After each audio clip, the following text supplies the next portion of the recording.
நம்முடைய இயக்கத்தை சேர்ந்த 2 பேர் பேசும்போது என்ன பேசிப்பாங்க?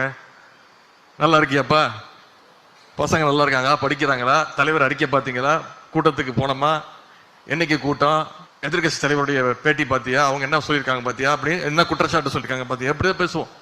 இதே 2 அதிமுக காரன் பேசும்போது என்ன பேசிப்பாங்க? சந்திக்கும் போது 2 பேர் பேசிக்கவே மாட்டாங்க, திரு மொழிப்பானுங்க.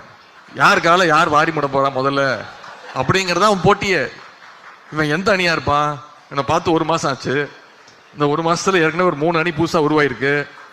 ஓபிஎஸ் அணியா, இபிஎஸ் அணியா, டிடிவி அணியா, இல்ல சசிகலாமா அணியா, இல்ல தீபா அணியா, இல்ல தீபாவோட டிரைவர் அணியா, இல்ல புதுசா வந்திருக்கக்கூடிய அண்ணன் செங்கோட்டையன் அணியா? இவன்கிட்ட பேசலாமா வேணாமா, இவன் நாளைக்கு எந்த அணியில இருப்பான் அப்படிங்கிறத குழப்பத்துல இருப்பாங்க. ஆனா இன்னைக்கு அதிமுக முடிவு பண்ணிட்டான், நம்ம எந்த அணியா இருந்தாலும் சரி, அத்தனை பேரும் ஒரே கொடை கீழே வந்துட்டோம், அதுதான் பாஜக அணி அப்படின்னு அவன் இன்னைக்கு தெளிவா புரிஞ்சுக்கிட்டான். இப்படிப்பட்ட கேடு கெட்ட நிலைமை.